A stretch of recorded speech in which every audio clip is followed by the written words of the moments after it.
Bom dia, paz do Senhor Jesus seja com todos aí. Espero que esse dia ensolarado, ele venha da mesma forma que o sol aquece os nossos corações, venha mostrar para cada um de nós como o nosso Deus está misericordiosamente renovando a sua bênção sobre as nossas vidas. Eu fico feliz de poder estar aqui e nós vamos dar continuidade ao estudo dos profetas menores nesta manhã, com o profeta Zacarias.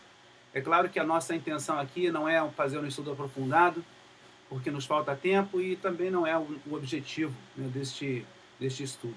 Mas dar para cada um dos irmãos, para cada uma das irmãs, uma ferramenta para que você consiga mergulhar nesses livros que são tão abençoadores, que são tão importantes, tão profundos, apesar da sua curta extensão, em, na maioria dos casos, e que falam verdades eternas para nós, que nos dão oportunidade de refletir tantas coisas. Como o Espírito Santo de Deus é maravilhoso e permitiu que esses homens, tantos e tantos anos, né, centenas, milhares de anos às vezes, né, na verdade aqui, profetas menores em torno de 700, né, 800, 700, até 400 anos antes de Cristo, né, nos permitir ver coisas tão atuais e que fazem tanto sentido para as nossas vidas hoje, em 2020, no século 21.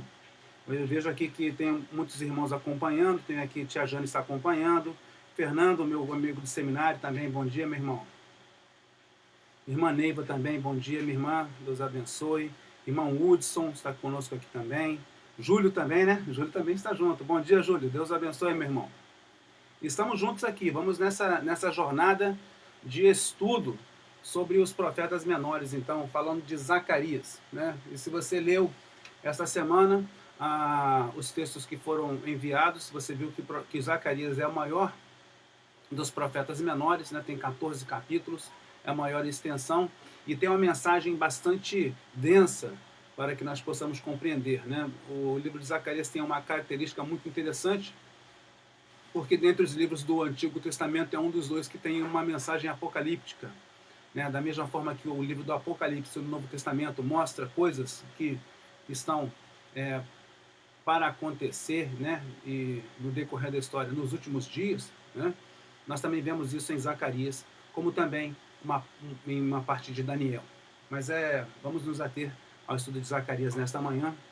Eu quero convidar você a orar comigo neste momento, para que todo o ato desse estudo seja colocado nas mãos do nosso Deus, que Ele nos dê sabedoria para passar a mensagem aqui, que nos dê entendimento também, corações abertos e mentes dispostas a aprender mais do Senhor. Que nós tenhamos essa humildade, nos colocarmos em humildade diante de Deus, para que possamos crescer em graça e em conhecimento diante dele. Vamos orar neste momento?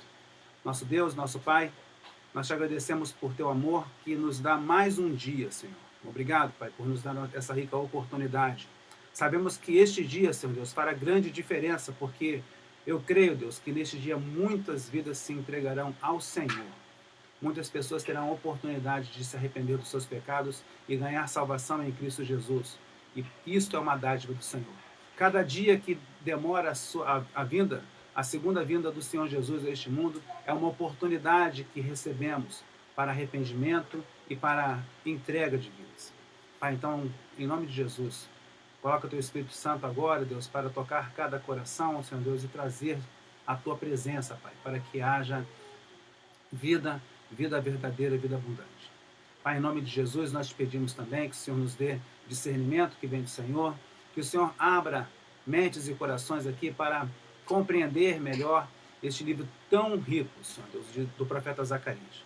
Que nós tenhamos aqui a humildade de nos colocar dispostos a aprender mais do Senhor. Isso para nós é muito importante. Isso denota também o nosso amor e o nosso desejo de estar na tua presença. Muito obrigado, Pai, porque nós somos pequenos demais diante do Senhor.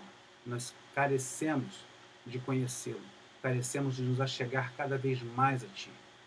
Muito obrigado por esta oportunidade. Obrigado por cada vida, Deus, que neste momento está também assistindo essa transmissão, que está nos seus lares também desejosa de aprender do Senhor, que está desejosa de participar deste momento, Deus, deixando outros afazeres, mas se concentrando na Tua palavra, que é o mais importante para as nossas vidas. Nós oramos a Ti, Senhor Deus, agradecidos, com um coração realmente transbordante de felicidade. Em nome de Jesus, amém e amém. Então vamos ao profeta Zacarias. O profeta Zacarias está aqui, irmão Alair também chega a nós, irmão Fernando também, né? Irmã Lígia, domingo abençoado a todos, sim, vamos carecer. Quem mais?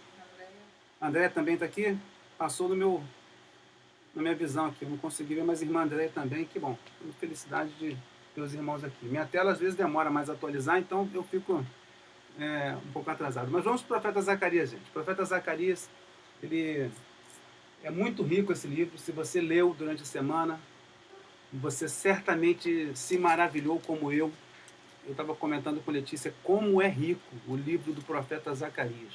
Se você não leu, eu vou te dizer, meu irmão, você perdeu uma excelente oportunidade de se aprofundar nesse livro tão maravilhoso, né? Vamos com certeza, se você não fez, faça depois do estudo aqui, e vai ser até melhor para que você possa compreender mais. Se você já leu, é bom reler, né? A palavra de Deus ela é atual, é viva durante todo o tempo, e ler continuamente, ler repetidamente não é prejuízo nenhum para nós.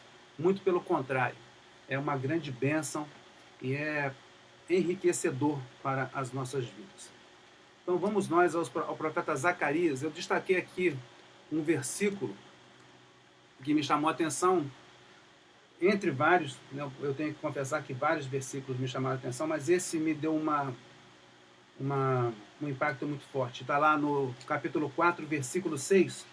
Não por força, nem por poder, mas pelo meu Espírito, diz o Senhor dos Exércitos. Zacarias capítulo 4, versículo 6.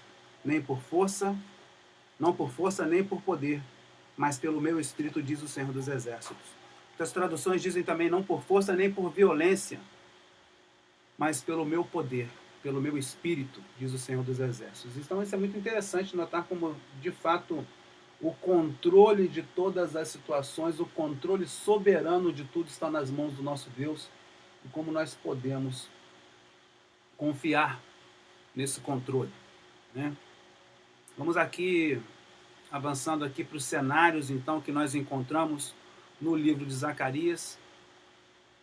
Minha sogra também se ajunta a nós neste momento. Bom dia, minha sogra. Deus abençoe.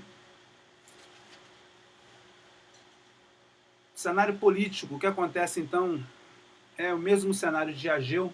Ageu e Zacarias tiveram um ministério muito complementar ali. Zacarias começou a profetizar 2 meses depois da segunda mensagem de Ageu, que nós vimos na semana passada, e teve um ministério um pouco mais longo, né? Enquanto que Ageu foi mais concentrado ali em 3, 4 meses, Zacarias já teve um ministério que durou um pouco mais de tempo, em torno de mais ou menos uns 40 anos aí, né? Então, no cenário político, nós vemos o retorno dos judeus após os 70 anos de cativeiro na Babilônia e aquela oposição forte à reconstrução do templo que ficou em suspenso por 14 anos. No campo religioso, Zacarias era mais jovem que Ageu, iniciou então o seu ministério 2 meses depois daquele, ou seja, entre a segunda e a terceira mensagens de Ageu. No campo religioso é a volta para os interesses seculares pela dificuldade na reconstrução do templo, e houve um forte encorajamento então para que essa situação fosse modificada, tanto por Ageu quanto por Zacarias. Então é aquela volta ali a dificuldade, ela fez com que as pessoas se voltassem mais para suas próprias vidas, né? E esquecesse do culto perfeito a Deus, da atenção para as coisas de Deus. E aí a pessoa pode perguntar, mas e daí? Né? Muitas pessoas estão achando que Deus tem que cuidar das suas coisas, né? Mas vamos em frente. O profeta Zacarias, seu nome em hebraico está aí transliterado Zecaria. E essa última parte aí é muito interessante, que esse Yah, né, ele vem do Yavé, que em português ficou mais Javé ou Jeová, né? Então muitas vezes você vai ver até em Jó, o seu nome é Já, né? O seu nome é Já, de Javé, né? É o inicial do nome de Deus em hebraico, né? Yavé, ou Javé, ou Jeová. Então Zecaria significa o Senhor lembra, né? O Senhor lembra, mostrando então que Deus ele está sempre cuidando do seu povo e jamais esquecerá de nenhum dos seus, né? No sentido de sempre guardar e sempre ser fiel à sua aliança com o seu povo. O profeta Zacarias, ele vem de uma família de sacerdotes, ele é filho de Berequias e neto de Ido, né? São sacerdotes os dois. Ido é citado lá em Neemias, capítulo 12, versículo 4. Ele é um dos profetas que voltou da Babilônia com Zorobabel.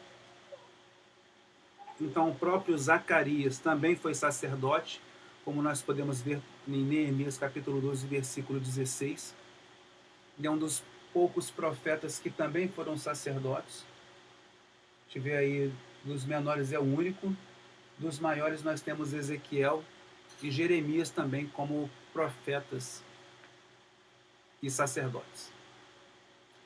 Foi contemporâneo do profeta Ageu, então seus ministérios foram complementares, foram muito sincronizados em objetivo.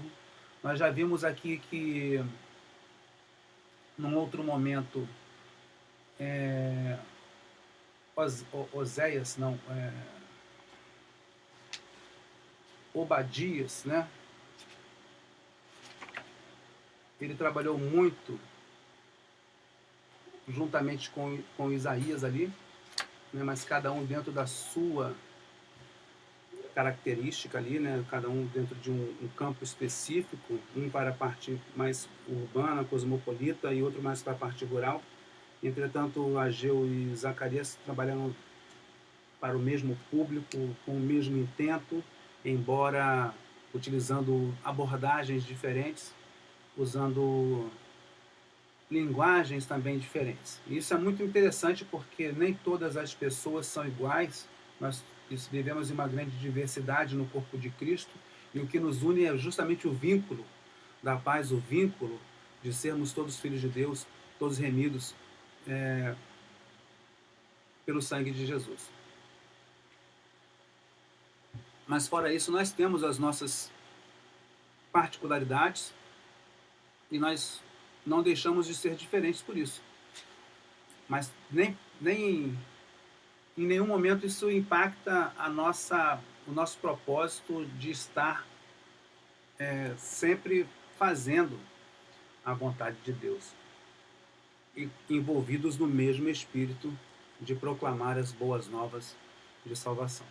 Claro que alguns vão fazer de uma forma e outros de outra. Não existe uma forma certa. O importante é estar levando a mensagem e oportunizando salvação para os que delas precisam. E quem não precisa, né, gente? O profeta Zacarias ele é citado por Jesus, no livro de Mateus, capítulo 23, versículo 35. O Senhor Jesus ele fala sobre Zacarias e fala exatamente, eu vou até citar, que eu achei muito interessante esse texto aqui. Começa no versículo 34 do capítulo 23, diz assim: Por isso, eis que vos envio profetas, sábios e escribas. A uns matareis e crucificareis, a outros açoitareis nas vossas sinagogas e perseguireis de cidade em cidade, para que sobre vós recaia todo o sangue justo derramado sobre a terra, desde o sangue do justo Abel até ao sangue de Zacarias, filho de Baraquias, a quem matastes entre o santuário e o altar. Então vê como realmente existe a característica de perseguição e até mesmo de ódio, né, pelas pessoas que verdadeiramente são do Senhor, né? Muitas vezes pode provocar o ódio e uma perseguição mais intensa. Nós vivemos hoje em um cenário de muita tranquilidade em relação a isso, aqui no Brasil. Mas muitos irmãos nossos em outros países, eles estão em mais dificuldades. E o ministério de Zacarias, então, ficou ali entre 520, né? Começou logo depois de Ageu ali. no ano de 520 a.C. até 480 a.C., mais ou menos. E Zorobabel era o governador da província de Judá. É claro que no final do livro vai haver aí uma mudança, né? Não existem tantos detalhes em relação a isso. Houve uma turbulência muito grande, né? O Império Helênico acabou avançando bem sobre o Império Medo, e teve toda essa troca de poder aí, né? Mas o importante para nós é que a extensão do seu ministério foi bastante longa, em torno de 40 anos. Sobre a mensagem de Zacarias, nós podemos perceber que, evidentemente, é uma mensagem que veio da parte de Deus. Está logo no início aí, capítulo 1, diz lá que veio a palavra do Senhor ao profeta Zacarias, filho de Baraquias, filho de Ido, né? Então, é muito interessante perceber isso, né? É, evidentemente e inegavelmente uma mensagem da parte de Deus. Não é de jeito nenhum a opinião do profeta, não é o pensamento do profeta homem, mas é a transmissão da palavra de Deus. Isso é muito importante. Ressalta o fato também de Deus não se esquecer das promessas da aliança para abençoar Israel no tempo designado. E aí, quando nós falamos Israel, nós temos que ter o conceito do novo Israel, que é a igreja, né, que está sobre a face da terra. E fala muito da vinda do Messias, realmente, né? Então, ele fala da vinda do Messias. Falando um pouco do livro aqui, se você tiver alguma dúvida, se você tiver alguma pergunta, algum comentário, você pode fazer aqui no Facebook, né, um comentário, ou você pode mandar uma mensagem por WhatsApp. Você tem a liberdade de participar, né? Irmã Maria também se junta a nós, né? Bom dia, Irmã Maria. Maria do Fernando da Maria. O livro de Zacarias, muitos comentaristas eles dividem o livro em duas partes, né, do capítulo 1 ao 8 e do capítulo 9 a 14. E, inclusive, existe muita discussão em relação, pelos críticos, né, modernos, em relação à autoria de Zacarias, e é claro que nós precisamos entender que a Bíblia é a palavra de Deus e que ela não se pode avaliar no sentido puramente literário, de estilo e outras questões aí, mas existe um estudo muito grande em relação a isso, e alguns estudiosos, eles realmente, os críticos textuais, eles vão aí colocar em xeque uma autoria inteira de Zacarias, mas eu creio que Zacarias é o autor do livro, nas datas que foram propostas, e nós precisamos ter esse entendimento também, né? Então, Zacarias, eu entendi uma divisão bem interessante aí. A primeira parte vai dos capítulos 1 até o capítulo 6, que fala exatamente da santidade do povo de Deus, como é importante para o povo de Deus ser santo, como é santo o próprio Deus. A segunda parte, dos capítulos 7 e 8, falando então do culto do povo de Deus. Isso é muito interessante. E a terceira parte aí, falando do destino do povo de Deus, nos capítulos 9 a 14. Então, o livro de Zacarias ele tem duas partes que são muito evidentes, né? A primeira parte aí, né, que pega essas duas divisões aí, do capítulo 1 até o capítulo 8, são uma parte mais que fala mais de disciplina, fala mais do cotidiano ali, do que eles estão vivendo, da reconstrução do templo e da necessidade de haver uma sintonia maior com Deus, né? E a segunda parte já vai enveredar mais para profecias realmente de livramento, e que aí vão ser é a parte mais difícil do livro, os capítulos 9 a 14, realmente, de entender essa segunda parte. Mas vamos avançar aqui, vamos buscar, então, entender. O pastor Gilmei está conosco, o pastor Gilmei também é um amigo do seminário, muito querido. Deus abençoe, meu amigo pastor, você, a igreja aí do Monte Moriá, Nova Aparecida, sua esposa, Marcelo, os meninos. Deus abençoe, meu irmão. Então, vamos falar da primeira parte do livro de Zacarias, que é justamente a santidade do povo de Deus. Se você está com sua Bíblia aberta aí no livro de Zacarias, vamos fazer algumas leituras aqui. O tempo não nos permite ler o livro inteiro, mas vamos fazer algumas leituras e acompanhe, então, conosco, para que você possa se inteirar bastante, ver sua versão aí, de repente a sua versão é diferente da minha, e gera alguma dúvida. Mas Zacarias, capítulo 1, dos versículos 1 até o versículo 6, é uma chamada realmente ao arrependimento, né? Zacarias, ele passa uma mensagem de Deus para que o povo se volte, né? Todo o Israel se volte, né? Para Deus, uma vez que havia um afastamento e uma volta para seus interesses seculares. Obviamente que isso aí vai ser naquele mesmo período de Ageu ali, onde eles ainda estavam alheios à reconstrução do templo, né, e tudo mais, e Deus então exorta o povo a se voltar para ele. Então aqui Zacarias capítulo 1 diz assim, ó: no 8º mês do 2º ano de Dario, veio a palavra do Senhor ao profeta Zacarias, filho de Baraquias, filho de Ido, dizendo: o Senhor se irou em extremo contra vossos pais. Portanto, dize-lhes: assim diz o Senhor dos Exércitos: tornai-vos para mim, diz o Senhor dos Exércitos, e eu me tornarei para vós outros, diz o Senhor dos Exércitos. Não sejais como vossos pais, a quem clamavam os primeiros profetas, dizendo: assim diz o Senhor dos Exércitos: convertei-vos agora dos vossos maus caminhos e das vossas más obras, mas não ouviram, nem me atenderam, diz o Senhor. Vossos pais, onde estão eles? E os profetas acaso vivem para sempre?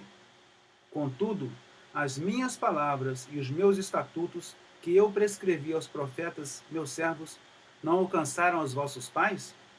Sim, estes se arrependeram e disseram: como o Senhor dos Exércitos fez tensão de nos tratar, segundo os nossos caminhos e segundo as nossas obras, assim ele nos fez. Então mostra exatamente a questão do exílio que aconteceu, uma indiferença, né, notória aí por conta dos seus antepassados, que resultou no exílio e no arrependimento posterior. E é o que o Senhor deseja de cada um de nós, que haja arrependimento sincero, que haja entrega de vida, para que a restauração seja completa e evidente em cada um de nós. E esse versículo de número 3 aqui é muito importante. Tornai-vos para mim, diz o Senhor dos Exércitos, e eu me tornarei para vós outros. Ou seja, se voltem para mim, voltem-se para mim, e eu me voltarei para vós. Não há como Deus atentar para aqueles que estão virados de costas para Ele, né? As pessoas que querem traçar seus próprios caminhos e querem cuidar das suas vidas, Deus ele deixa cuidar. Então, se a pessoa quer fazer uma carreira solo e se quer cuidar dela mesma, Deus fala: tudo bem, já que você consegue, vai lá. Mas depois, se a pessoa se entende que precisa de Deus e se volta para Ele, Ele com certeza vai cuidar, vai pegar, né, no colo e vai carregar, né, essa pessoa para uma restauração de vida. E aí a segunda parte aí, né, o segmento desse capítulo, vamos falar de 8 visões aí que o profeta teve, no sentido de passar essa mensagem então para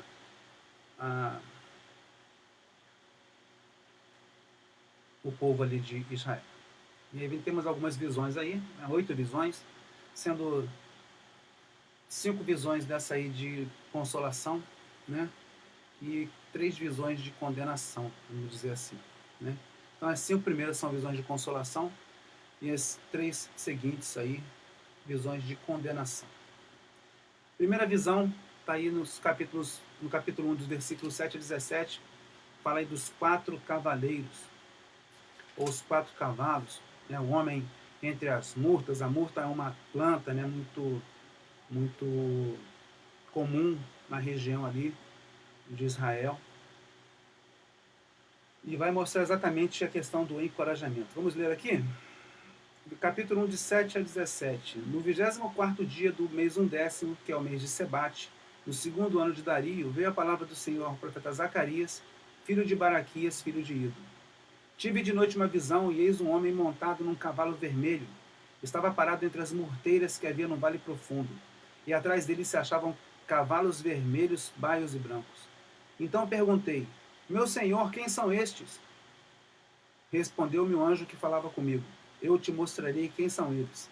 Então respondeu o homem que estava entre as morteiras e disse: são os que o Senhor tem enviado para percorrerem a terra. Eles responderam ao anjo do Senhor que estava entre as morteiras e disseram: nós já percorremos a terra, e eis que toda a terra está agora repousada e tranquila. Então o anjo do Senhor respondeu: ó Senhor dos exércitos, até quando não terás compaixão de Jerusalém e das cidades de Judá, contra as quais está indignado já faz 70 anos? Respondeu o Senhor com palavras boas, consoladoras, que o anjo falava comigo. E este me disse: clama, assim diz o Senhor dos exércitos. Com grande empenho estou zelando por Jerusalém e por Sião. E com grande indignação estou irado contra as nações que vivem confiantes, porque eu estava um pouco indignado, e elas agravaram o mal. Portanto, assim diz o Senhor: voltei-me para Jerusalém com misericórdia. A minha casa nela será edificada, diz o Senhor dos exércitos, e o cordel será estendido sobre Jerusalém. Clama outra vez, dizendo: assim diz o Senhor dos exércitos: as minhas cidades ainda transbordarão de bens. O Senhor ainda consolará a Sião e ainda escolherá a Jerusalém. Então você vê como a situação que eles estavam passando, uma situação de abandono, uma situação de ver realmente a ira de Deus ali, a indignação, né, de Deus contra eles, se mudar em uma outra visão ali para eles, no sentido de que, versículo 14 diz aqui: estou zelando por Jerusalém e por Sião. Então Deus está dando encorajamento para esse povo, dizendo que estava se voltando para eles. Aqui você vê o homem montado no cavalo vermelho, né? Esse homem que está entre as morteiras aqui é o anjo do Senhor, e aí vai nos mostrar exatamente uma visão aí do próprio Senhor Jesus vindo aí, né, e como anjo do Senhor, né, sempre que se coloca a questão do anjo do Senhor, é exatamente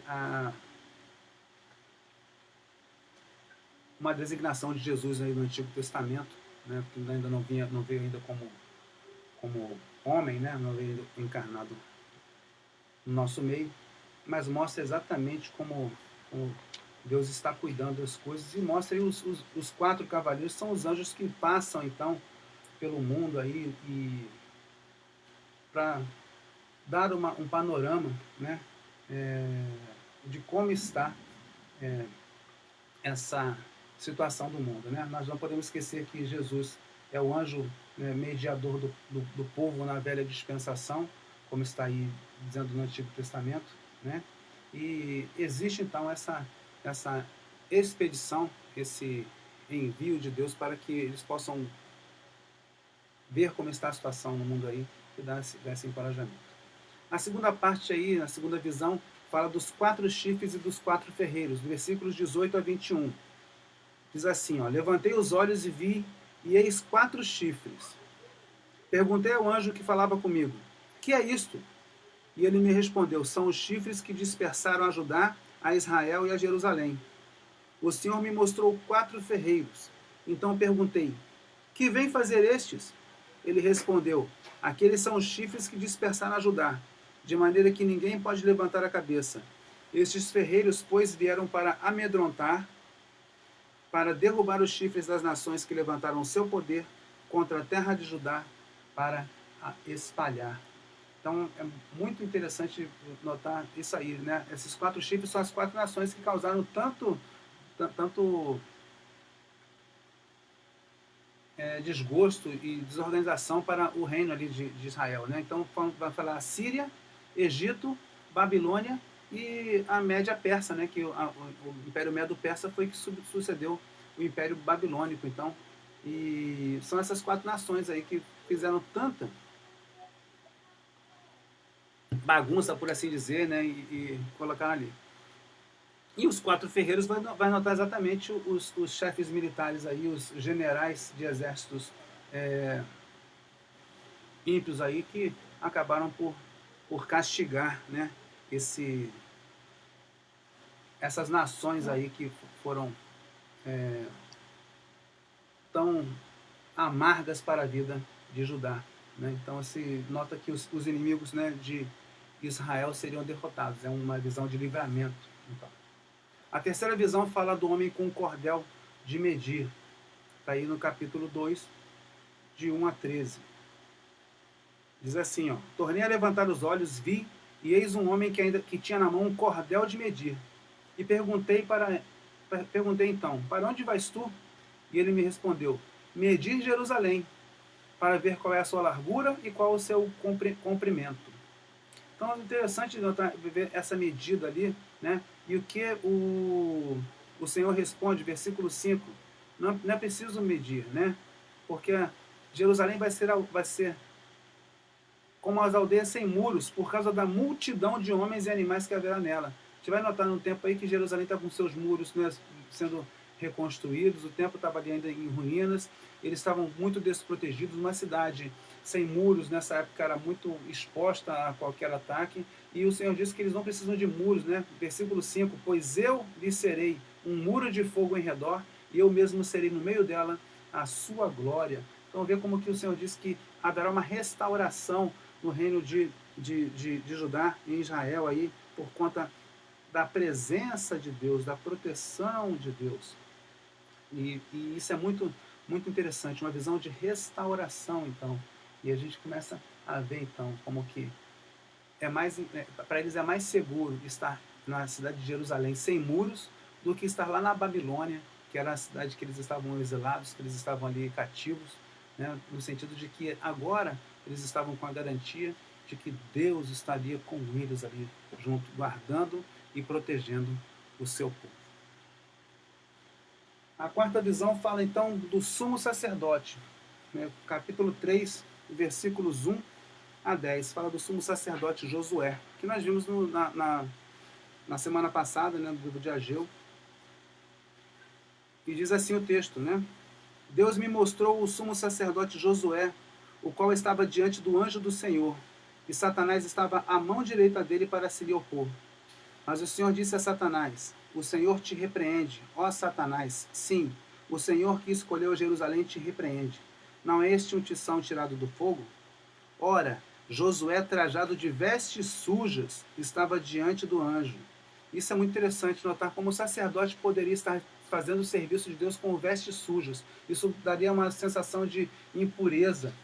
E que o próprio sumo sacerdote, então, seria impuro. Mas não é essa a interpretação. A interpretação é que, como o sumo sacerdote, ele estava ali para pegar, né, para fazer, né,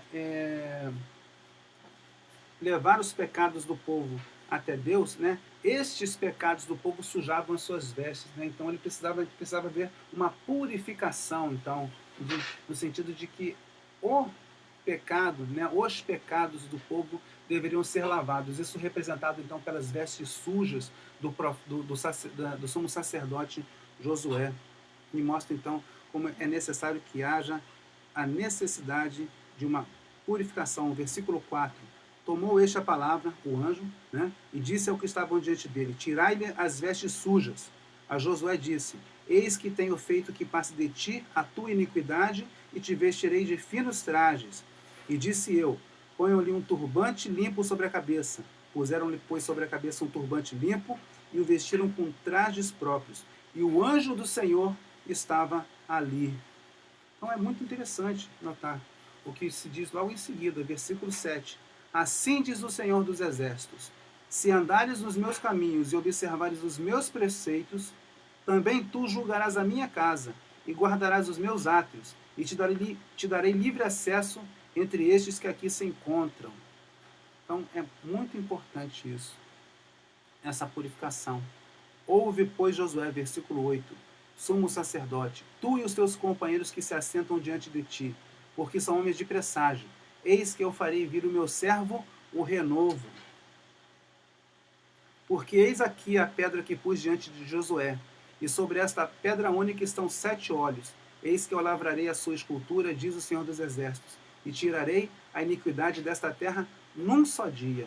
Naquele dia, diz o Senhor dos Exércitos, cada um de vós convidará o seu próximo para debaixo da vide e para debaixo da figueira. Então você vê como que também mostra a questão do sumo sacerdote com as vestes sujas aí, né? como que viria o renovo. O renovo é quem, gente? O renovo é Jesus, que vem para purificar, para perdoar Israel, pela graça de Deus. Então é necessário que o povo se arrependa, que haja essa purificação. E essa purificação só pode ser feita realmente por Deus, né? Pela sua graça, pela sua misericórdia infinita sobre o povo, que nos providenciaria então o seu servo, o renovo. Muito legal, renovo com letra maiúscula aí no versículo 8, que mostra exatamente a vinda de Jesus, então, como o renovo. Né?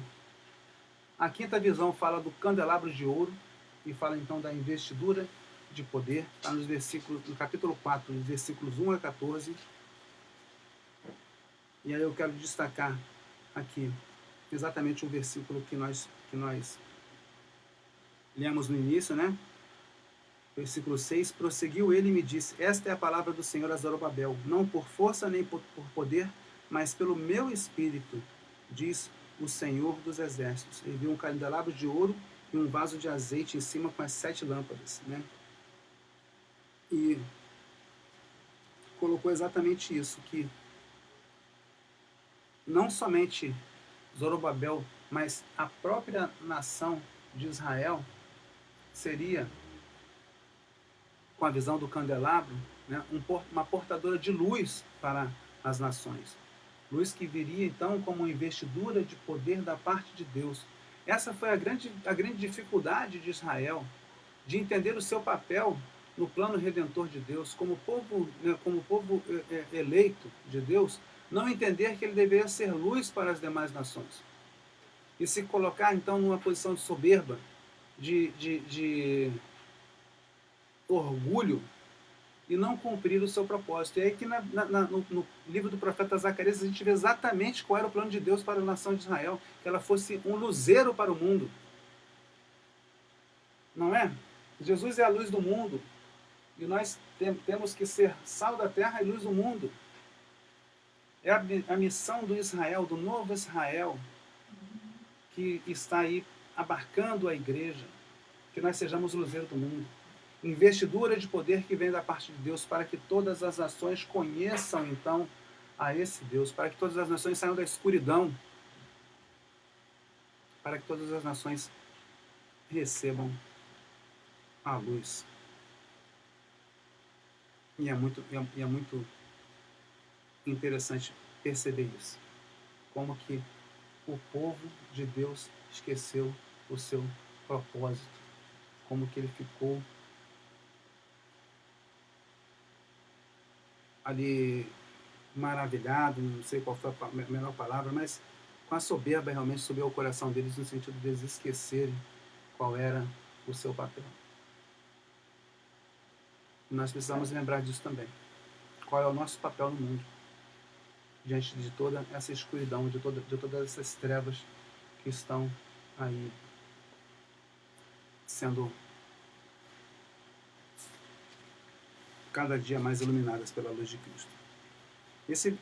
Essa sessão também nos mostra aqui que exatamente esse óleo aí, né, ele vem de forma que quem manuseava ali os utensílios do templo era o sumo sacerdote, e nos mostra então exatamente que há um sumo sacerdote perfeito aí, que é Cristo, ele que vem então colocar o azeite aí, né, no candelabro, para que haja a iluminação perfeita da humanidade. Sexta visão, o rolo volante. O rolo volante, o pergaminho voador, né? O rolo voador. Um pergaminho era enrolo. A gente não tinha livros como nós temos hoje, né? Que são encadernados, né? Então os livros eram em rolos, né? Rolos, vamos dizer assim, né? Então enrolava ali o pergaminho, e eles teve a visão de um pergaminho desse, um rolo que era voador. Ele então teve essa visão, está aqui no capítulo de número 5, dos versículos de 1 a 4. Diz assim, ó: tornei a levantar os olhos e vi, e eis um rolo voante, o voador. E perguntou-me o anjo: que vês? Eu respondi: vejo um rolo volante que tem 20 côvados de comprimento e 10 de largura. E ele me disse: esta é a maldição que sai pela face de toda a terra, porque qualquer que furtar será expulso segundo a maldição, e qualquer que jurar falsamente será expulso também segundo a mesma. Falarei sair, diz o Senhor dos Exércitos, e a farei entrar na casa do ladrão e na casa do que jurar falsamente pelo meu nome. Nela pernoitará e consumirá a sua madeira e as suas pedras.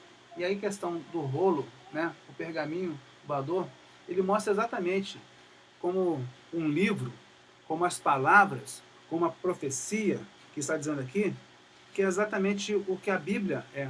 A Bíblia é para nós um luzeiro, a Bíblia é para nós um mapa, uma coordenada de vida, é a nossa única regra de fé e de conduta, e nos mostra exatamente onde nós estamos acertando e nós estamos errando. E da mesma forma também, a visão do rolo, né, do pergaminho voador, ele mostra exatamente que a palavra ela foi jogada para todo mundo para trazer então uma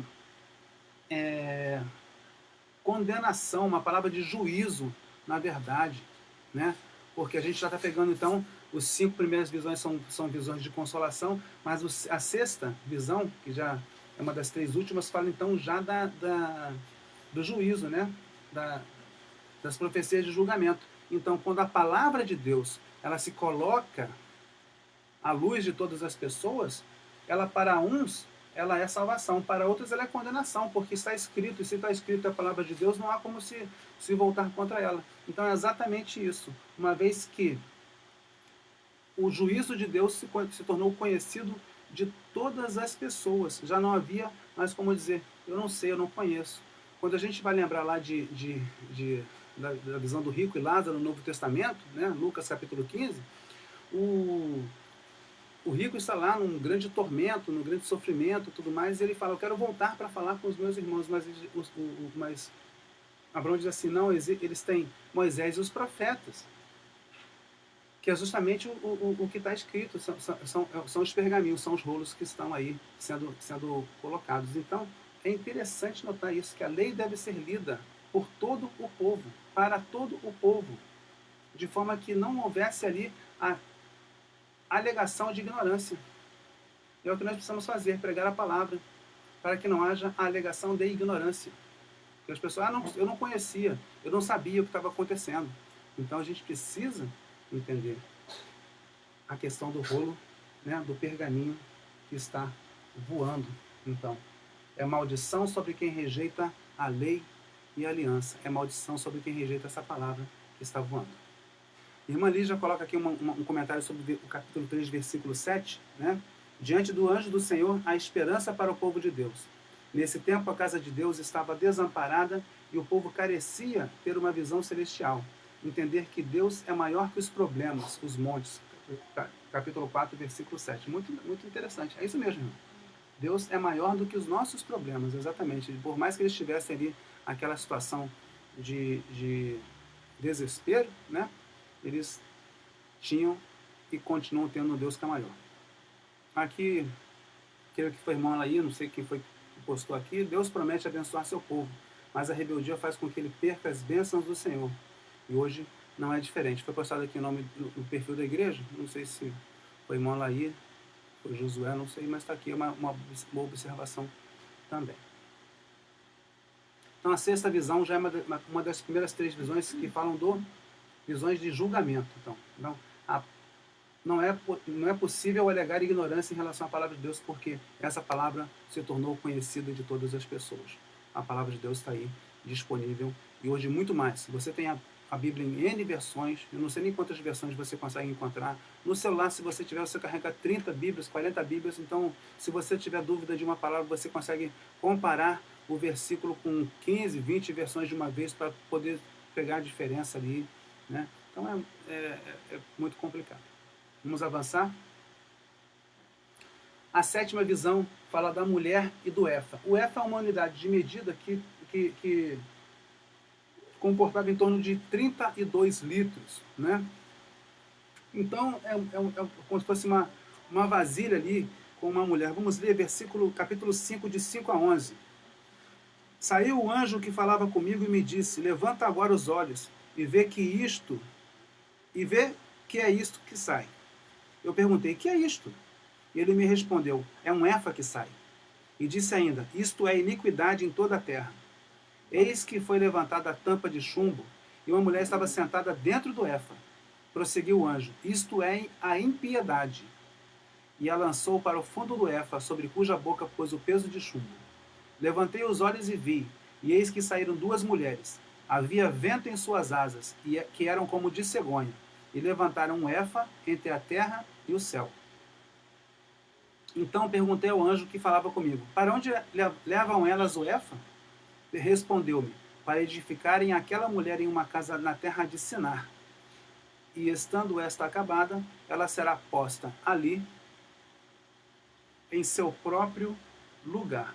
Então a visão da mulher e do efa vai falar exatamente que a mensagem ela é muito clara, né? Se a mulher estava ali e ela é a impiedade, o que é a impiedade? A gente tem que entender que a impiedade é o contrário de piedade.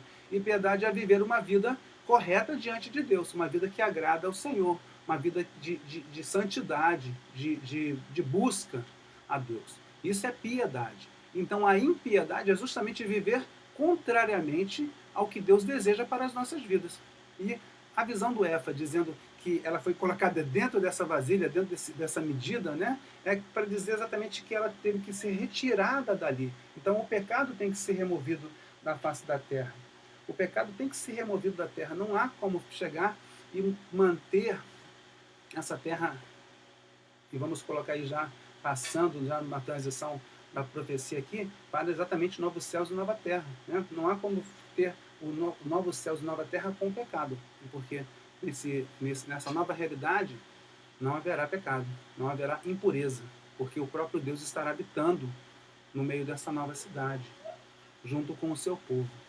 E aí não tem como. Então o pecado deve ser removido, né? Deve-se tirar a idolatria, né? Para a terra de Sinar, né? Sinar é a Mesopotâmia lá, é o lugar antigo, né? De onde, de fora, né? De Israel. Então é colocar assim exatamente, é tirar e jogar para longe, jogar para fora da terra de Israel, então. Então esse efa aí, né, esse cesto, essa vasilha de iniquidade, de pecado, ela tem que ser banida da terra de Israel e jogada para onde ela veio, de onde ela veio, no lugar distante. Então essa é a interpretação da sétima visão da mulher e do efa, do cesto de iniquidade. Tá? A oitava visão fala dos 4 carros, capítulo 6, versículos de 1 a 8, e diz assim, ó, outra vez levantei os olhos e vi, e eis que 4 carros saíam dentre 2 montes, e estes montes eram de bronze. No primeiro carro eram vermelhos, no segundo pretos, no terceiro brancos e no quarto baios. Todos eram fortes. Então perguntei ao anjo que falava comigo, que é isto, meu senhor? Respondeu-me o anjo, são os 4 ventos do céu que saem de onde estavam, perante o Senhor de toda a terra. O carro em que estão os cavalos pretos sai para a terra do norte, o dos brancos após eles, o dos baios para a terra do sul.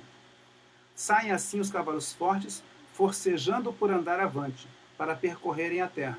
O Senhor lhes disse, ide, percorrei a terra, e percorriam a terra. E me chamou e me disse, eis que aqueles que saíram para a terra do norte fazem repousar o meu espírito na terra do norte. Então mostra exatamente que os inimigos de Israel estão sendo julgados, né? O governo de Deus ele está sobre toda a terra. O governo de Deus é soberano e ele está controlando todas as coisas. Eles estavam passando nesse momento aí da entrega da profecia pelo domínio do Império Persa. E eles tinham muito desgosto de estar passando, de não ter a sua autonomia, de não ter o seu reino, né? Como nos tempos antigos, onde eles tinham a soberania e o controle de todas as coisas. Mas essa visão mostra que Deus é que está controlando tudo, não é o Império Persa que está controlando as coisas. É Deus que está controlando. Então os inimigos serão julgados ali, né? Colocando exatamente o juízo de Deus, esses 4 cavalos aí, né? Os 4 carros aí que estavam entre os 2 montes de bronze, mostram exatamente como Deus está cuidando, está julgando todos os povos que estão afligindo o seu povo. O norte, né? Coloca ali Babilônia e o sul, então, o Egito. Aí coloca esses cavalos, então, né? Afligindo os povos que afligiram o povo santo, o povo de Israel, né? Então, Jerusalém, Israel é que é o povo de Deus, então vai ser ter seus inimigos julgados, né, por conta dessa situação aí. E aí o finalzinho dessa primeira parte fala da coroação de Josué, sumo sacerdote, e aí nos mostra então, tá no capítulo 6, de 9 a 15, mostra aí uma antevisão da coroação do Messias, que seria então o sacerdote, né, o sacerdote perfeito. De 9 a 15, no capítulo 6, diz assim: a palavra do Senhor veio a mim dizendo: recebe dos que foram levados cativos, a saber, de Eldai, de Tobias e de Jedaías, e vem tu no mesmo dia, e entra na casa de Josias, filho de Sofonias, para a qual vieram da Babilônia. Recebe, digo, prata e ouro, e faze coroas, e põe-nas na cabeça de Josué, filho de Josadaque, o sumo sacerdote. E dize-lhe: assim diz o Senhor dos Exércitos: eis aqui o homem cujo nome é Renovo. Ele brotará do seu lugar e edificará o templo do Senhor. Então, não é de Josué propriamente que está se falando, embora Josué, né, se a gente vai falar Jesus, Jesus é o grego para o termo hebraico que é Josué, né? Então, se a gente fosse colocar Jesus, que é grego, para hebraico, seria Josué. O nome de Jesus seria Josué. E aí, colocando esse sumo sacerdote, ele está tendo uma antevisão da coroação do Messias, de Jesus, que vem para ser, então, o sacerdote coroado, né, que vai edificar o templo do Senhor, que vai ser revestido de glória, que vai se assentar no seu trono, que vai dominar e que vai reinar perfeitamente, em perfeita união, entre ambos os ofícios, sacerdote e rei. Olha só como que é interessante isso aí. Notar então que na coroação de Josué, ele está preconizando, está colocando lá, apontando para a coroação de Jesus como rei, né, como sacerdote, né, como o renovo. O nome dele é Renovo, Renovo com um R maiúsculo. Então mostra exatamente a exaltação do Messias prometido, o rei sacerdote, que é o nosso Salvador e Senhor Jesus Cristo. Então isso é muito, muito legal de ver aqui um livro que foi escrito 500, né, entre 520 e 480 anos antes de Cristo, já mostrando claramente a exaltação do Messias. A segunda parte fala do culto do povo de Deus, capítulos 7 e 8, e aí eles tinham um hábito aí de fazer alguns jejuns, né, por conta ali da tradição, e é exatamente isso que eles estavam fazendo. Capítulo 7, versículos 1 a 3, jejuns, eles perguntaram. Versículo 3. Continuaremos nós a chorar com jejum no 5º mês, como temos feito por tantos anos? Então eles estavam ali colocando a questão do jejum, né, do seu culto, né, de fazer esse ritual, essa cerimônia, né, do jejum. E é interessante perguntar isso. Nós vamos continuar fazendo esse jejum então? A própria pergunta já denota que eles estão fazendo de uma forma errada, que eles estão fazendo de uma forma puramente ritualística. E é exatamente o que deve ser esclarecido em relação ao objetivo do jejum, né? Aos objetivos do jejum e como fazer jejum. E aí o Senhor responde, a resposta do Senhor vai do capítulo 7, versículo 4, até o capítulo 8, versículo 23. Ele fala primeiramente do objetivo do jejum, capítulo 7, de 4 a 7. Vamos ler aqui? Então a palavra do Senhor dos Exércitos veio a mim dizendo: fala a todo o povo desta terra e aos sacerdotes. Quando jejuastes e pranteastes, chorastes, não é? No 5º e no 7º mês, durante esses 70 anos, acaso foi para mim que jejuastes com efeito? Foi para mim? Quando comeis e bebeis, não é para vós mesmos que comeis e bebeis?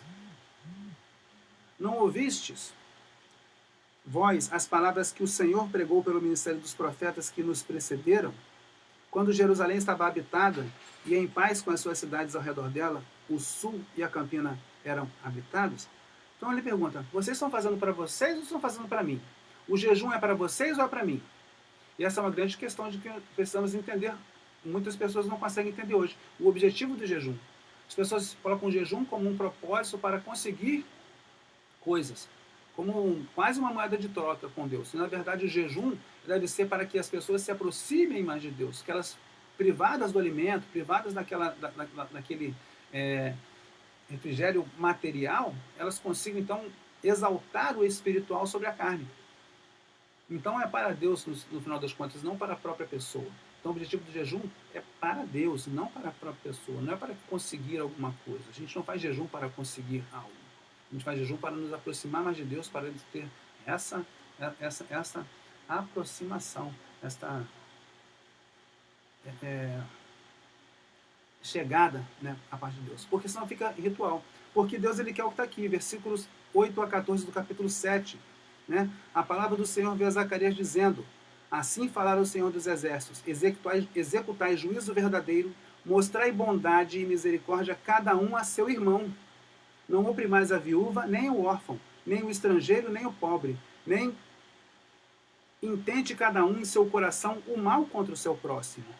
Eles, porém, não quiseram atender, e rebeldes me deram as costas, e ensurdeceram os ouvidos para que não ouvissem. Sim, fizeram o seu coração duro como diamante, para que não ouvissem a lei, nem as palavras que o Senhor dos Exércitos enviara pelo seu Espírito, mediante os profetas que nos precederam. Daí veio a grande ira do Senhor dos Exércitos. Visto que eu clamei, e eles não me ouviram, eles também clamaram, e eu não os ouvi, diz o Senhor dos Exércitos. Espalhei-os com turbilhão por entre todas as nações que eles não conheceram, e a terra foi assolada atrás deles, de sorte que ninguém passava por ela, nem voltava, porque da terra desejavam fizeram uma desolação. Então, o culto a Deus, o que Deus quer de nós é bondade e misericórdia. Deus quer que a gente trate as pessoas de igual. Não adianta fazer jejum, não adianta prestar culto, não adianta ir à igreja, não adianta ir ao templo todo domingo, né?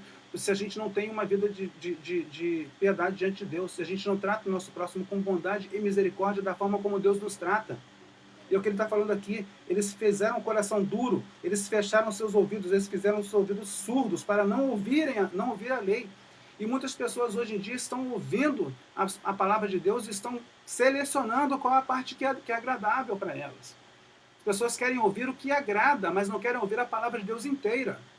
As pessoas não querem ser mexidas no que deve ser melhorado dentro delas. E esse que está colocando, os capítulos 7 e 8 mostra o culto. Que adianta fazer jejum, com fidelidade, mês quinto, mês sétimo e tal, se vocês não estão se voltando para mim, se vocês não estão ouvindo minha palavra. Porque se houver esse culto perfeito, esse culto entregue a Deus, aí sim, veja o que acontece ali, presença e salvação de Deus, capítulo 8, versículo de 1 a 8, mostra então que o Senhor tem grandes zelos de Sião e com grande indignação tem zelos dela. E diz assim: voltarei para Sião e habitarei no meio de Jerusalém. Jerusalém chamar-se-á cidade fiel, e o monte do Senhor dos Exércitos, monte santo. Assim diz o Senhor dos Exércitos: ainda nas praças de Jerusalém sentar-se-ão velhos e velhas, levando cada um na sua mão o seu arrimo, por causa da sua muita idade, ou seja, paz, tranquilidade, na presença de Deus, a salvação de Deus vindo sobre o seu povo. Né? Versículo 7 do capítulo 8. Assim diz o Senhor dos Exércitos: eis que salvarei o meu povo, tirando-o da terra do Oriente e da terra do Ocidente. Olha só, presença de Deus, salvação. Quando nós cultuamos a Deus verdadeiramente, Ele está no nosso meio, nos dando uma outra experiência de vida. Deus quer sinceridade nas pessoas. Versículos 9 a versículo 17. Deus quer uma sinceridade. Diz assim, versículo 16. Vou destacar versículo 16 e 17 aqui. Eis as coisas que deveis fazer. Olha aí, o culto do povo de Deus, o que Deus deseja. E Deus está falando aqui. Eis as coisas que deveis fazer. Falai a verdade cada um com seu próximo. Executai juízo nas vossas portas segundo a verdade em favor da paz. Nenhum de vós pense mal no seu coração contra o seu próximo, nem ame o juramento falso, porque todas essas coisas eu aborreço, diz o Senhor. Deus quer que o povo seja sincero, que a igreja seja sincera, que as pessoas elas tratem os outros com uma questão de colocar em alto conceito, que não haja entre nós, servos do Senhor, um pensamento, aquele irmão ali, ele, né, olhar atravessado ou fazer maus comentários. Isso não agrada a Deus. O que agrada a Deus é que todos vivam em união, que todos tenham, então, sinceridade, amor sincero uns pelos outros. Isso é muito importante. Versículos 18 a 23 fala de verdade e paz, né? Diz exatamente aqui, ó.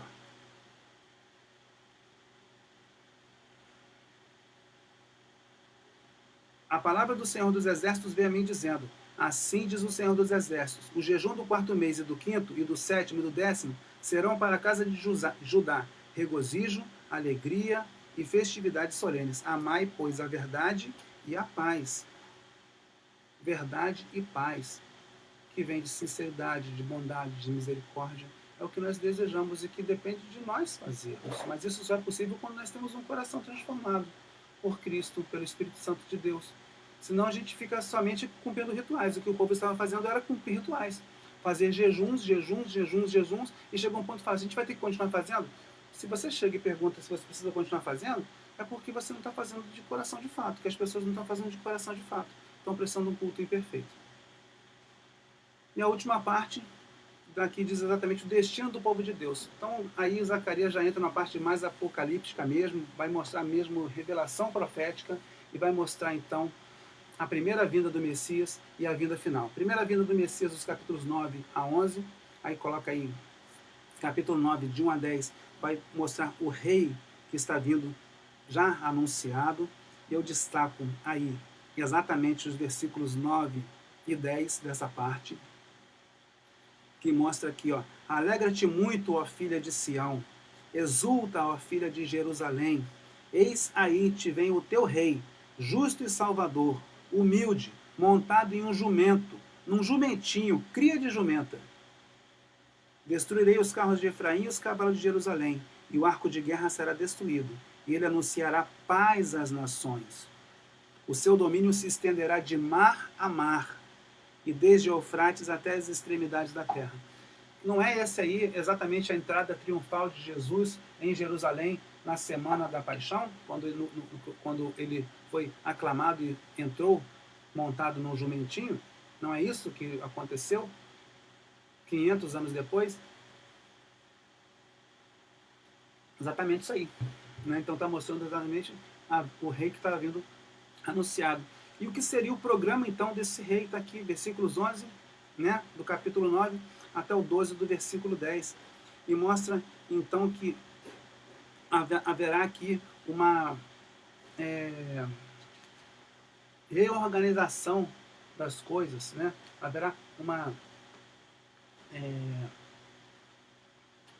um ajeitar de todas as situações, né? Está aqui, ó, versículo 11, diz assim: quanto a ti, Sião, por causa do sangue da tua aliança, tirei os teus cativos da cova em que não havia água. Voltai à fortaleza, ó presos de esperança. Também hoje vos anuncio que tudo vos restituirei em dobro. Né? Aí coloca versículo 13, uma palavra aqui, ó. Te porei, ó Sião, como a espada de um valente. Versículo 14, o Senhor será visto sobre os filhos de Sião, e as suas flechas sairão como relâmpago. O Senhor Deus fará soar trombeta e irá com os redemoinhos do sul. Versículo 15, o Senhor Deus os protegerá. Né? Versículo 16, o Senhor Deus naquele dia os salvará como o rebanho do seu povo, porque eles são como pedras de uma coroa e resplandecem na terra dele. Pois quão grande é a sua bondade, versículo 17, quão grande é a sua formosura, o cereal fará florescer os jovens e o vinho as donzelas. O programa do rei é um programa de reorganizar as coisas, aqui, né? De colocar as coisas no lugar. Capítulo 10, versículo de número 2 diz assim: porque dos ídolos do lar falam coisas vãs, e os adivinhos veem mentiras, contam sonhos enganadores e oferecem consolações vazias. Por isso anda o povo como ovelhas, aflito, porque não há pastor. É interessante colocar isso aqui, que haveria, né, uma confusão e uma reorganização de todas as coisas aqui. Versículo 3 do capítulo 10. Contra os pastores se acendeu a minha ira, e castigarei os bodes guias, mas o Senhor dos exércitos tomará a seu cuidado o rebanho da casa de Judá, e fará desta o seu cavalo de glória na batalha. De Judá sairá a pedra angular, dele a estaca da tenda, dele o arco de guerra, dele sairão todos os chefes juntos. Está aqui falando exatamente de Jesus, a pedra angular, que vem da tribo de Judá. Fortalecerei a casa de Judá, versículo 6. e salvarei a casa de José, e fá-los-ei voltar, porque me compadeço deles, e serão como se eu não os tivera rejeitado, porque eu sou o Senhor seu Deus, e os ouvirei. Aleluia. Olha só como que é importante o que Deus tem de planos para o seu povo, de livramento, né? De realmente buscar reorganizar todas as coisas aqui. Versículo 10. Porque os farei voltar da terra do Egito e os congregarei da Assíria. Traduzei a terra de Gileade e do Líbano, e não se achará lugar para eles. Passarão um mar de angústia, as ondas do mar serão feridas, e todas as profundezas do Nilo se secarão. Então será derrubada a soberba da Síria, e o cetro do Egito se retirará. Eu os fortalecerei no Senhor, e andarão no seu nome, diz o Senhor. Glória a Deus. A irmã Laí coloca aqui: examinamos os nossos corações para vermos se há neles traços de orgulho e de resistência à vontade do Senhor. Humilhemo-nos debaixo da poderosa mão de Deus. Ele nos guardará o caminho da verdade, felicidade e da glória eterna. Amém.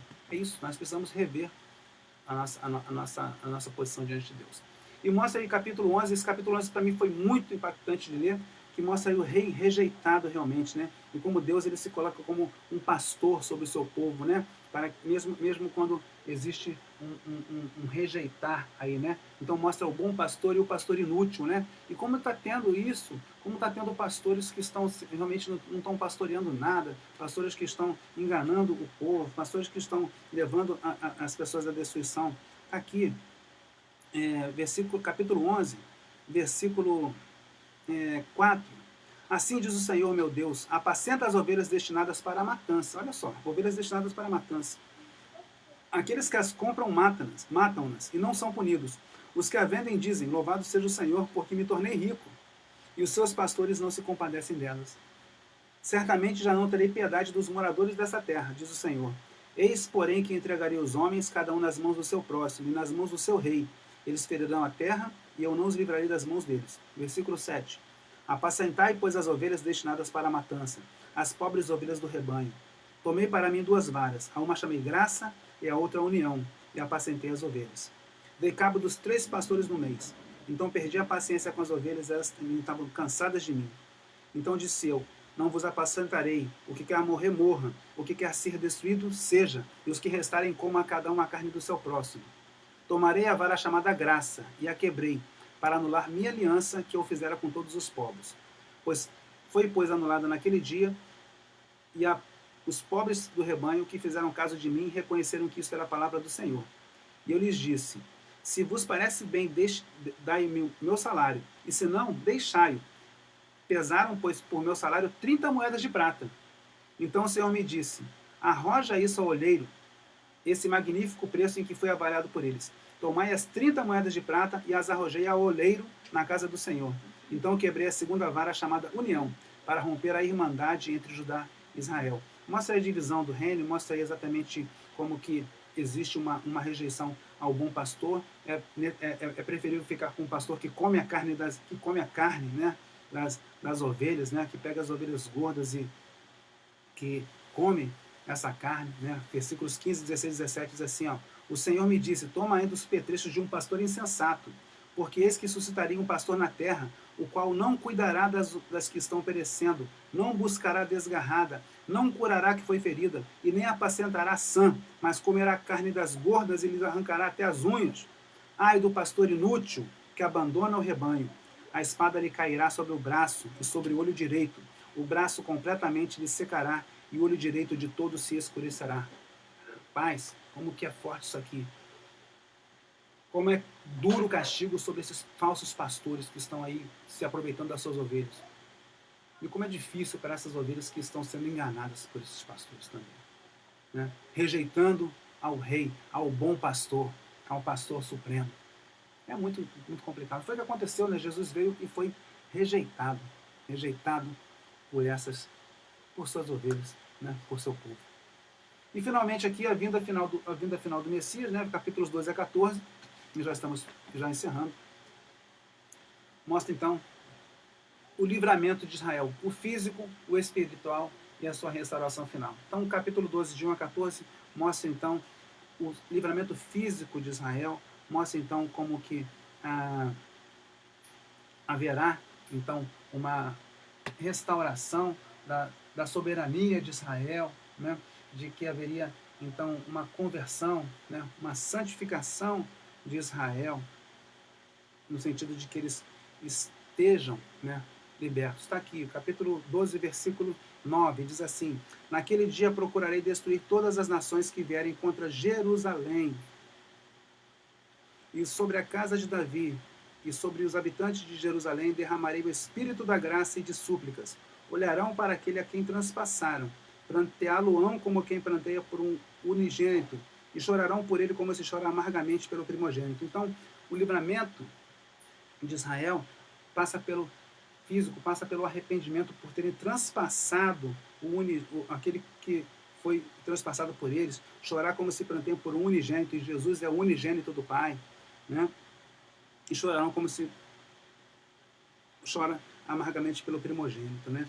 Colocando toda a cultura de Israel aí, a questão do primogênito era de grande importância. Então mostra aí um livramento físico, um arrependimento, uma conversão de Israel, no sentido de ele se voltar então para Deus, né? E essa última parte aqui, versículos 10 a 14 do capítulo 12, mostra o arrependimento de Israel por terem crucificado o Senhor Jesus. Isso é muito interessante. O livramento espiritual de Israel está no capítulo 13. Mostra então que Israel ele seria livrado espiritualmente, né? E fala então aqui, do capítulo 13, versículo 1. Naquele dia haverá uma fonte aberta para a casa de Davi e para os habitantes de Jerusalém, para remover o pecado e a impureza. Livramento espiritual. Acontecerá naquele dia, diz o Senhor dos Exércitos, que eliminarei da terra os nomes dos ídolos, e deles não haverá mais memória. E também removerei da terra os profetas e o espírito imundo. Quando alguém ainda profetizar, seu pai e sua mãe, que o geraram, lhe dirão: não viverás, porque tens falado mentiras em nome do Senhor. Seu pai e sua mãe, que o geraram, o transpassarão quando profetizar. Naquele dia se sentirão envergonhados os profetas, cada um da sua visão quando profetiza. Nem mais se vestirão de manto de pelos para enganarem.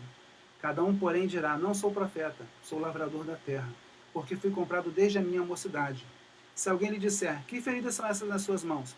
Responderá ele: são feridas com que fui ferido na casa de meus amigos.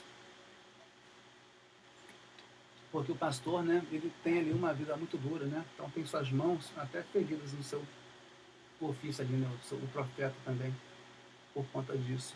E mostrar que os falsos profetas serão silenciados, então haverá um livramento espiritual de Israel.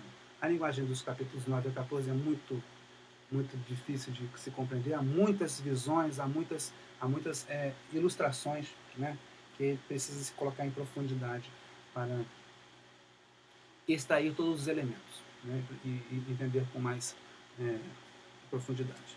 E no final das contas, o capítulo 13, do versículo 7 até o 14, 21, vamos falar então da restauração final de Israel.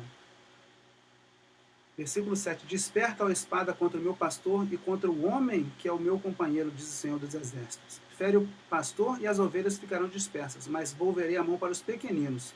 Em toda a terra, diz o Senhor, 2/3 delas serão eliminados e perecerão, mas a terceira parte restará nela. O remanescente fiel, ele vai ficar, vai ser preservado.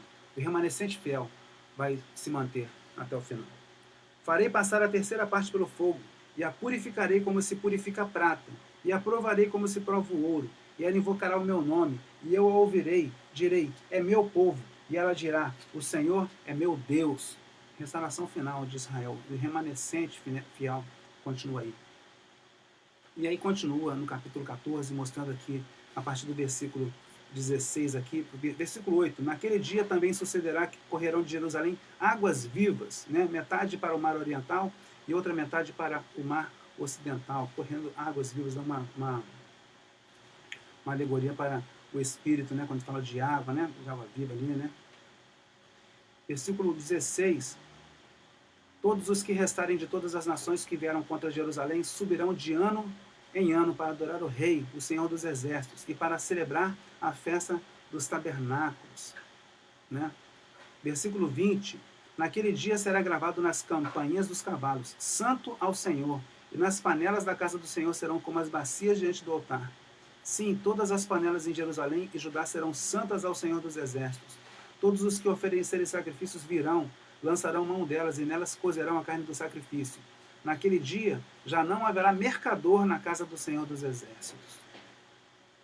Então, é uma retirada de toda a mercantilização também que existe na fé também, né? E no sentido de que haverá uma adoração verdadeira, de que haverá uma volta para Deus, que haverá o derramamento ali do Espírito sobre todo o povo. Isso é muito grandioso, né? Muito interessante. E notar como Deus é fiel e, de fato, faz uma mudança tão grande na vida, né? Coloca ali, né?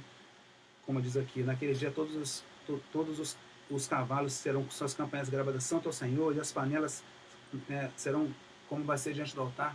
Mostra então uma transformação, né, que fica gravada na vida das pessoas, tanto social, doméstica, econômica, religiosa, ou seja, uma pureza, né, que é necessária. Hoje existe muita corrupção, né, e existe muita confusão também em matéria de fé. E quando o Senhor vir também, né, isso tudo será tirado, porque já não terá essas imperfeições, essas corrupções que existem nos dias de hoje. Ficam para nós advertências aqui que são importantes, que Deus é soberano e controla todas as coisas. Talvez diante das aflições, diante das dificuldades, nós fiquemos um pouco desanimados, né? E nós não devemos ter dificuldade em entender e ou crer na justiça de Deus. Talvez alguns momentos a gente passe por uma prova que é dura de suportar.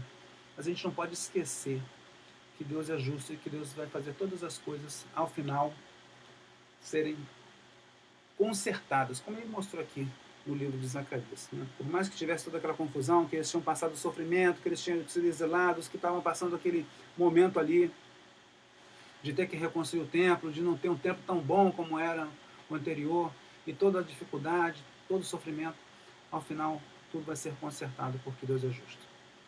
É importante ter uma vida centrada na vontade de Deus. Isso importa mais do que o cumprimento de rituais. E os rituais são sem vida. É importante colocar esse contraste. Vida centrada na vontade de Deus importa mais do que cumprimento de rituais sem vida. Rituais sem vida. Deus quer um culto perfeito. Deus quer um culto de entrega. Deus quer o seu coração. Deus quer que você entenda a necessidade de santidade na vida. A nossa necessidade de santidade diante de um Deus que é santo. A segunda vinda do Messias é uma realidade, é questão de tempo. Então não adianta se debater. As pessoas estão vendo aí, já está, como a gente viu, o rolo, né? O rolo voador, o pergaminho voador. A palavra está aí, sendo derramada sobre todo mundo. E não há mais como negar essa realidade. Não há mais como negar a lei, não há como negar a palavra. Né? Deus está se revelando para todas as pessoas. Então, quando Jesus vem e é questão de tempo, nós precisamos perguntar todos os dias: como eu serei encontrado neste dia? É essa a grande questão. Como que eu vou ser encontrado no dia em que o Senhor Jesus voltar? Essa é a grande questão. Uma vez que eu entreguei minha vida, uma vez que o Espírito Santo me transformou, eu vou ser encontrado do jeito que eu fui transformado.